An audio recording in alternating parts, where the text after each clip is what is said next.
Hey guys, all content discussed in this channel is due diligence gathered with aim at better understanding the nature of the current market in anticipation of the greatest squeeze in financial history. Let's dive in. Stocks bounced back green and strong today, mostly driven by the positive earning reports we got today. Earnings for JP Morgan Chase, Delta Airlines and many others positively impacted investors. JP Morgan Chase CEO gave a positive, albeit cautious, view on the economy in the bank's earnings. He noted that he remained optimistic on the economy for the short term, but still sees significant geopolitical and economic challenges ahead due to high inflation, supply chain issues and the war in Ukraine. Analysts and investors have been digesting the CPI report we got yesterday and believe inflation to have peaked on that report. The S&P 500 ended 1.1% up, Nasdaq gained 1.99% and the Dow climbed 1%. It was a very bullish day for investors indeed. No news came from GameStop today. Yesterday, AMC CEO Adam Aron tweeted that they are playing on the offense, announcing that they acquired Bow Tie Cinema's leaseholds on 7 more movie theaters. 5 are in Connecticut, which will double their presence there and strengthen their position in the Northeast US. It is great to see AMC on the offense and sticking to their guns. You want to know what really ran today though? Today I issued 10 alerts on Discord, and we were all very profitable. We began the day with a runner that netted us more than 16% after the initial alert went out. Later in the day, we were trading Vuru, which as you might know by now, ended up running. From the time that the alert went out, Vuru ended up gaining over 43%, representing one of the biggest winners for the Discord. Come join us already, the Discord links are in the video description and comments. Let's talk about performance. The Fed submitted over $1.815 trillion in reverse repo operations today. Dark pool trades for AMC accounted for 48% of the total volume today, while dark pool trades for GameStop accounted 48% of the total volume today. AMC had a larger amount of buy orders than sell orders, with GameStop also having a larger amount of buy orders than sell orders. AMC had a bullish day, gaining over 6%. The stock began trading very bearishly during the pre-market. Upon market opening, it dipped below $17. After that, it began to aggressively move up, running past 18.20. It dipped a bit after that, consolidating between 17.80 and 18 before beginning to move up at the end of the day. AMC closed at 18.53, above the VWAP. As I said, this stock at its current moment is too unpredictable still to anticipate where it could go to. GameStop had a bullish day, gaining over 4%. From the moment markets opened, GameStop began moving up. After reaching 150, it quickly dipped to find support at 147.70 and bounce back, running above 152. GameStop closed at 150.70, above the VWAP. On this next part of the video, I am simply going to copy and paste this morning's video segment for those interested in listening to it. If you want to skip that segment, I want to thank you for tuning in today for this short afternoon recap. Be sure to join the Discord for a lot more content too. I wish you an amazing rest of your day and to the moon. Hey guys, all content discussed in this channel is due diligence gathered with aim at better understanding the nature of the current market in anticipation of the greatest squeeze in financial history. Let's dive right in. Today we are going to talk about why wages aren't keeping up with inflation. The answers for corporate greed are all correct, but today we are going to be a bit more detailed and surgical in explaining why exactly this is happening. The reason I chose this topic is because it is very contentious and something that a lot of people are talking at the moment.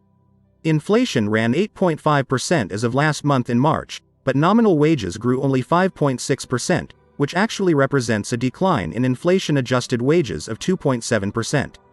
This phenomenon has put into question the Fed's rhetoric that a tight labor market leads to rising real wages, something that Jerome Powell has tried to push. Their main idea is that when unemployment rates fall, workers have more leverage to negotiate higher wages, and that job growth benefits not only the newly employed, but those already working hard. There is some highly contested evidence to back this up, mostly by looking at statistical evidence over certain periods that showed real wage growth as categorizing them as pro-cyclical.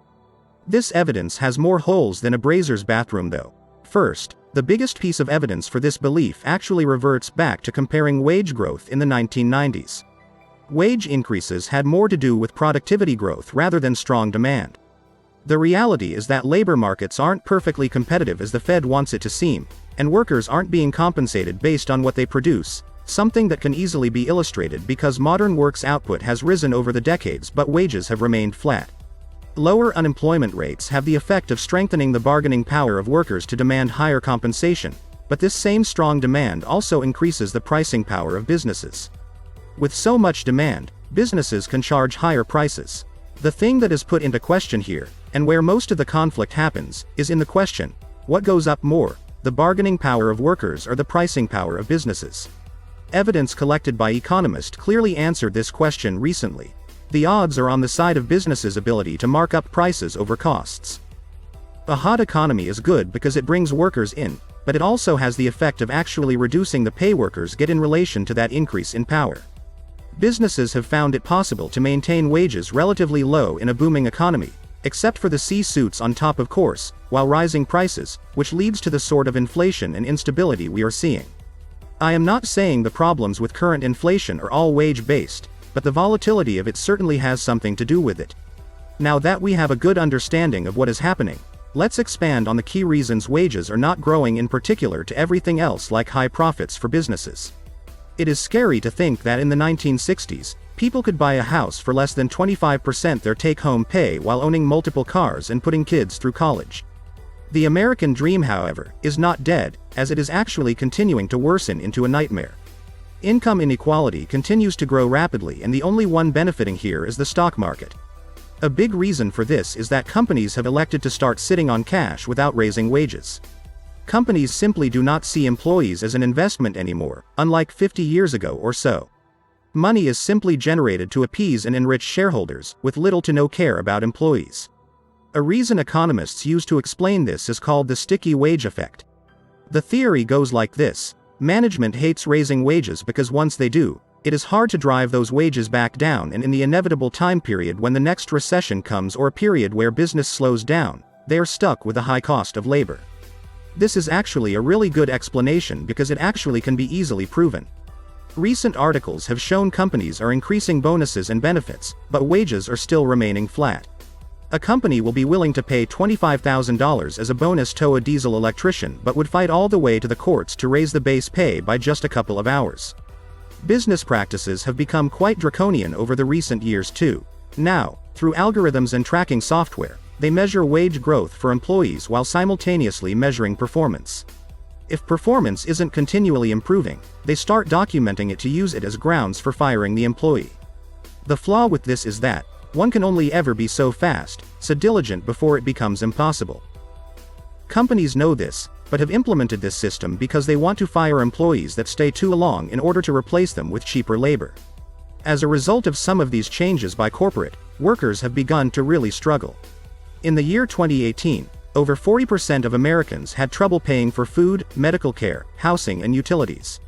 Nearly half of Americans have no retirement savings, 63% of Americans do not even have $500 cash on hand to handle an emergency, 70% of college graduates have more than $15,000 in student loans, 4 in 10 Americans have now had to reside to side hustles to help make ends meet, and the list goes on and on. While all of these things are happening, companies are raking in tons of profit, especially the biggest ones since they, with the help of the Fed, managed to eliminate a lot of the smaller competition during the pandemic. They have taken all the business and the rich, well, the rich got very freaking rich.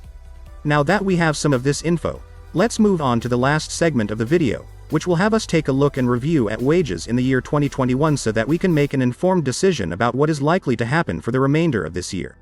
Compensation in the year 2021, which also includes benefits like health insurance, showed an increase from September to December, tracking well above expected for nominal growth. There is only one tiny little problem: inflation. Inflation has erased all these so-called gains and deteriorated the spending power of everyone. The outlook for wage growth depends on key factors like the tightness of the labor markets, employers adjusting nominal wage growth up to reflect the higher inflation, and the outlook for inflation itself, which is horrendous to say the least. Wage and salaries grew markedly towards the end of the year, as well as did worker compensation. Measures like quits rate and the number of unemployed workers per job opening did indicate greater levels of tightness. Employment rate continues to indicate modest levels of tightness, while the quits rate suggests the labor market is much tighter than it has been for decades. After inflation slowed down from June to September, it began to accelerate over the last 3 months of the year. Transitory factors like the increase in price for cars have continued to be important contributors to inflation. Increased demand and the microchip shortage both led significant roles in higher inflation. As if this wasn't enough, rent and other shelter costs fastened the pace of inflation. Real wages and compensation grew dramatically during the first 6 months of the pandemic, but began to fall afterwards while price growth accentuated. Real wages fell 4.3% annual rate from September to December. Real compensation has fallen short as well, dipping 1.7% since December of 2019. Though some wages have grown in some sectors, they still remain below trend in most sectors. When we compare the global financial crisis and how they tend to play in the economy while comparing it to the pandemic, we see this recession has been very different. This time, we have had more expansionary policies that supported demand, putting upward pressure on both wages and prices. When hyper-focusing on wages, the patterns for the pandemic and a typical global financial crisis recession are very similar though, and with that, we need to talk about the outlook for this year. Nominal compensation could growth and continue its trend, since the labor market still remains very tight and at some points, at least some of the price increases have passed on to wages, even if it is by small degrees. Inflation is still believed to be moderating somewhere around summer and then start cooling off. This is almost impossible to predict, because a lot of inflation is now tied with Russia. Russia's conflict with Ukraine has no end in sight, and to make things worse, Russia has begun issuing threats to other countries like Sweden and Finland if they decide to join NATO. If these countries decide to actually join NATO and Russia invades them, that will represent a huge shift for the worse and make the prospects of economic recovery a lot harder to digest for all markets. Inflation at that point is almost 100% likely to pass 10% and a recession almost impossible to deny. Volatile components like food and energy would then go out of control. If no war happens though, we could see these components return to a more normal increase. As a result, the outlook for wages in the year 2022 is likely to rise, but the rate of growth is already decreasing and begun showing weakness. A new expansion of war could offset this, but inflation will then for sure eat whatever little nominal increase wages see. All in all, companies have found and learned how much they can get away with marking up prices, and though wages are going up, the difference does not offset the new high costs of everything. We know companies are not going to revert to selling at the same prices they did pre-pandemic, so get used to this as being the new normal.